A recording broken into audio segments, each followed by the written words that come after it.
You know, it is sad that you would watch people be so dishonest, right? Simply because their own favorites are those in power. When power is not game. So Tiflumbuan is gang. It's a game. A lot of you are just being emotional. That's what they will tell you. You're just being emotional. It's a game, you know. You win some, you lose some. Politics is not a game. Especially if it is a game for these mindless criminal politicians. It shouldn't be a game for you. If you want, I mean, because their actions, their inactions, and what have you impacts on your life. I don't know how many people who have actually died because before now, right, they've had serious health issues that they have been managing for years. The moment the economy took a different turn, you know how many of them suffered long enough before they finally died and they didn't make it to the news. Yeah. I mean, if I have to use, I'm not a doctor, and they say it's not really good to diagnose somebody by just looking at them, but maybe this one off, right? I look like a diabetes that's probably got out of hand. Yeah, people are choosing between food. And guess what? Jesutega is not one of those data boys. So this was supposed to be a responsible man. There are people, many like that. This was supposed to be a legal practitioner. He's not, see, forget about banter. So that man is not one of those data boys that they send 10,000 naira to. No. These are those who convinced themselves that all these criminals, they can actually do good. And everyone else is just a novice, somebody who had no idea, who didn't understand politics. To them, their education is to help explain the ineffective, corrupt criminals parading themselves as your leaders. Their own job is to explain what they are doing to you. That's by lying to you. You know, that young man that went to Nigeria. Sorry, I believe if that makes you feel somehow, because honestly speaking, I wish I could actually put this somewhere and be reading it like a poem every now and then. Maybe I'll even make a video of it. The young man is Ola, who lives abroad. He traveled to Nigeria. I read about him yesterday, right? Majority of those who pretend that they have sense, they have brains, and they go on TV, they go online to seek for these fossils, right? These relics, these criminals. Majority of them are practically digging their own graves or hoping that somebody else will fall into it and die. People are suffering. And I'm talking about this is beyond food now. It's not just food now. People are struggling when a medication that used to cost 5,000 naira is being sold for 40,000, 35,000 naira. For real. And this is the medicine that kind of like keeps you alive. Then you will secretly be adjusting until you can't adjust anymore. And then you have to take its toll on you. So even if you are supporting people like elections, right? Let's even say that elections, it means everybody should have their own choice. And I shouldn't by any means like be too upset about your choice. But what do you do in the face of monumental failure from the same people that you supported, and you are going through hell? There's some hired people on TV, on radio, online are telling you that the hell you are going through is okay, it's normal. Like they are telling you that it's okay, so it's all right. Don't listen to anybody. You need to suffer. You'll be fine later. I guess, you know, the saddest part is that those who are telling you that, they are the same people who told you the same thing for 8 years under Bokwari. It was trying to resave Nigeria, recover Nigeria from what PDP did for 16 years. It cannot finish the fixing of Nigeria in 8 years, I mean, in 4 years, in 5 years, in 6 years, in 7 years, until they said, well, his job is completed now. He has fixed Nigeria in 8 years. Few months after he left, 2 days after he left, the same people who are now telling us that Nigeria is worse, is bad, and Tinubu is the one that's coming to fix it. Everybody's suffering from that. That's what I don't understand. You are, I mean, let's assume that people who are paid, or those who expect to be rewarded, are the ones who are trying to force this on you to make you feel like whatever you are going through is nice. But what about you? You won't call. You won't call. Okay? What about yourself that is passing through all of this? And every time they say, you know, Tinubu is a Yoruba, you join them. You join them. The Igbos are coming to come and take our land. They are insulting our leaders. You are so worked up. You are so invested in that while they are busy destroying your lives. And I know some of you, until you become that direct victim, right? It's just noise making.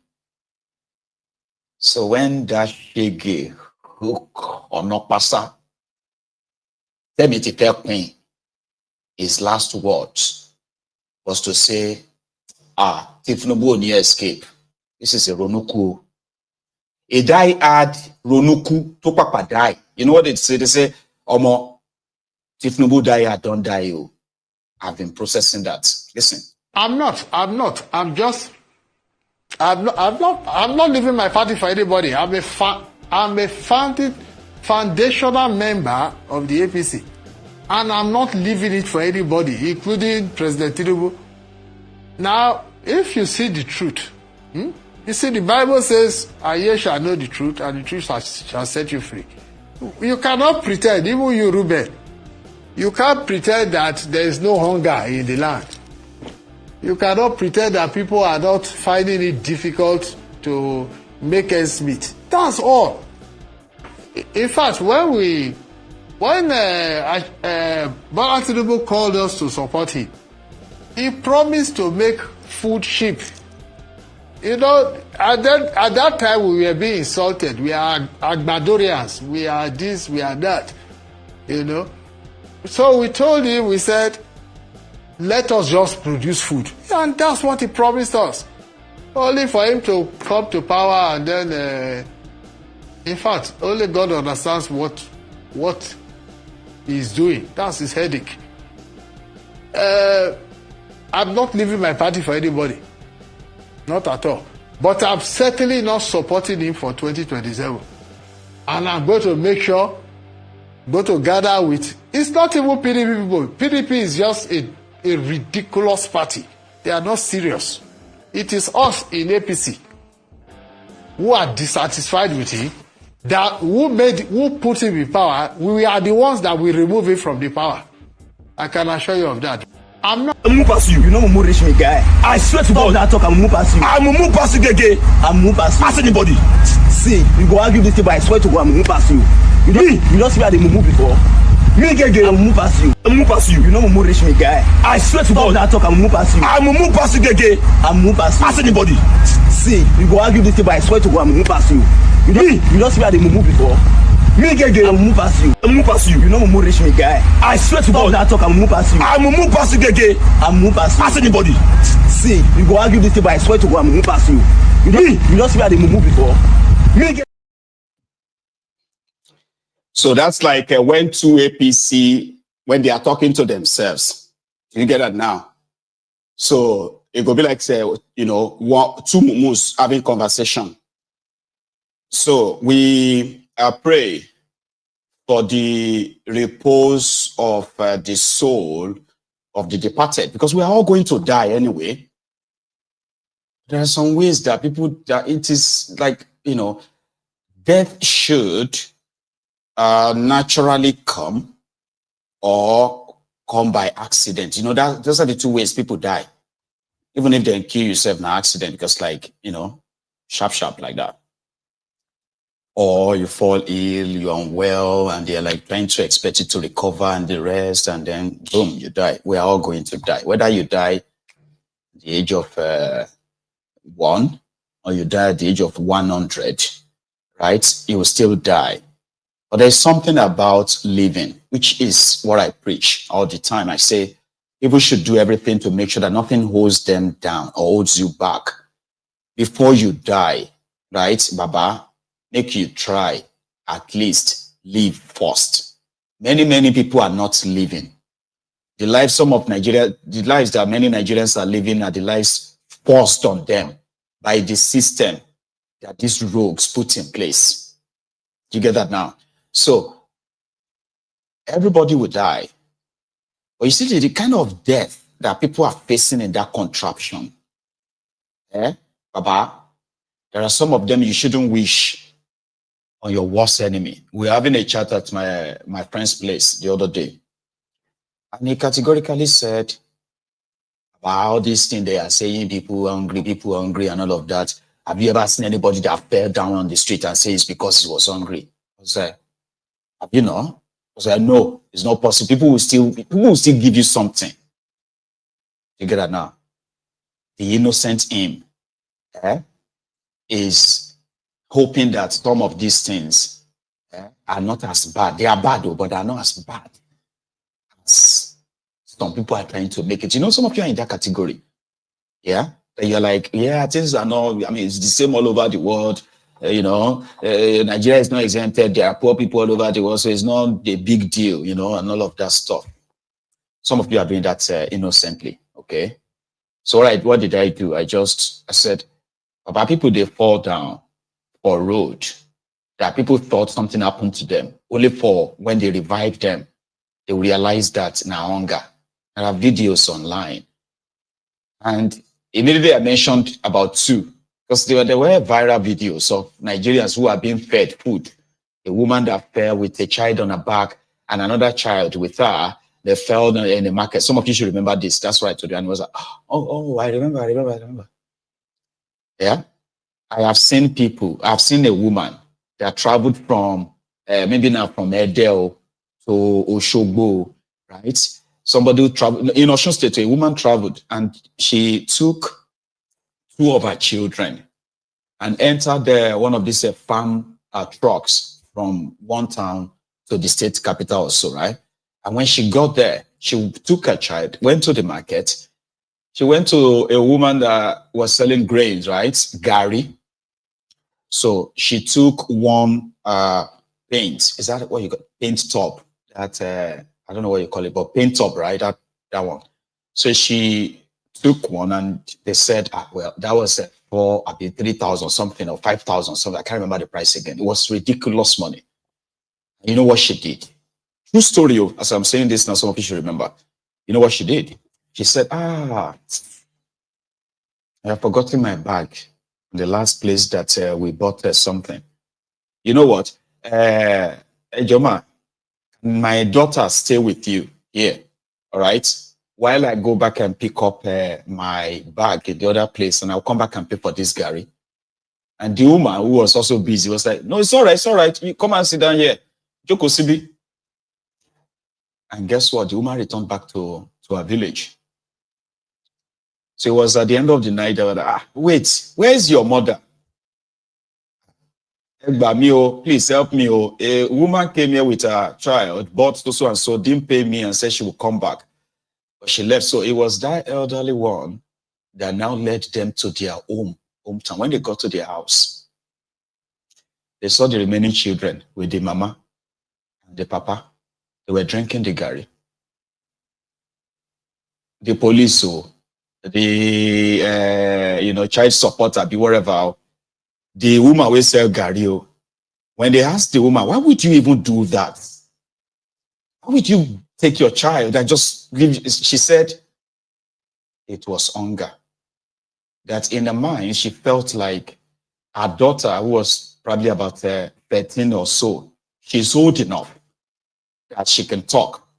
And if for any reason they wanted their money, she could work for them. And, I was like, what can poverty make someone do Gary, true story. So there are so many of you that sometimes you may think, why, it's not that bad. I've heard some of you say, oh, Baba, I understand that Nigeria is hard, but Nigerians are lazy. Some of you don't understand some of these things. And I'm not saying that you've not been there. A lot of us have left that life so for far too long that we don't even understand that the life we have right now is actually a life of privilege. I'm not saying it was handed to you. Like, we all know our stories. We all know what we did to get to wherever we are in life today, right? But that little privilege you have, you don't understand. You know, you do not. However, those of you who are secretly supporting those whose actions is to extinguish you. You know, sometimes, event like this or somebody's stories like this, they are meant for, sober reflection, soul searching. I don't know, anything that you can just look back and be like, come on, I don't want to die in pain, excruciating pain caused by hunger or by other things that I can no longer manage. Can you imagine? Do you know how many Nigerians that are suffering from diabetes, suffering from high blood pressure? And some will tell you that, in fact, the situation they face every now and then makes their health deteriorate. They are being economically strangled. Their health is also in the process becoming compromised. So at some point, even if you are pushing and pushing and pushing, if things don't change, a single crash. So now you understand why ending the system that they have made you to normalize this kind of ineptitude, right, should be your primary goal by all means. Or, I can't really tell you what to do or what not to do. So, Mr. To the family of Onokpasa, Jesutega, and everyone, we commiserate with you. And then we pray for the repose of his soul. So we can say he should rest in peace. And this is from me. The rest of you can say whatever you have to say to him. It won't change anything. And don't let anybody say, listen, no, don't let anybody gaslight you. If you feel like cursing anyone simply because of how strong you feel about everything, do it. Don't be an hypocrite, okay? Just do it. It makes you feel better. Don't let anybody say that, I don't say that about the dead. No. Say whatever you want to say about the dead. That's why we are advising everybody to please do the right thing when you are alive. And nobody is above any mistake, by the way. We all make mistakes, right? It is doubling down, not accepting responsibility for your own decisions and all of that, right? Kind of defines you, defines who you are.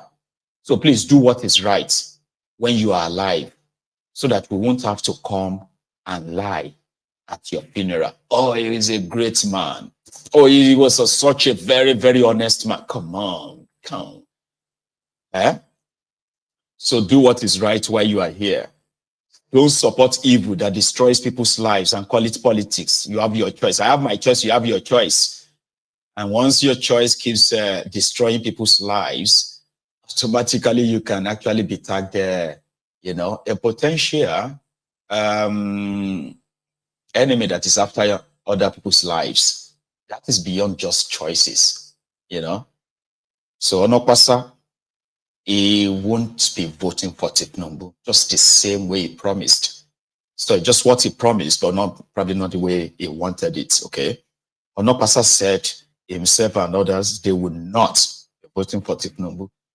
He is right. He won't be voting for Tinubu, right? So Onokpasa said difference is that before Onokpasa gave up the ghost, he realized the whole charade, the whole lie that he's been part of for the past 10 years. And the same platform he used in becoming prominent Agbadorian or Ronuku, the same platform is what he used to tell everybody that it's all scam, lies. is different from Donyo Kwigbe. Donyo Kwigbe, who was at the threshold of death, did not, for any reason, regret his actions. Rather, he doubled down too. So to hell with him. And Onopasa, maybe we can say rest in peace to him. But it's up to you. That's me. Again, don't let anybody gaslight you how you express yourself about this whole thing. All right? Let them call you emotional. So be it. Those ones who are still alive, right? Listen. Just pray. Okay? That we won't have to possibly come around and say, oh, really? So you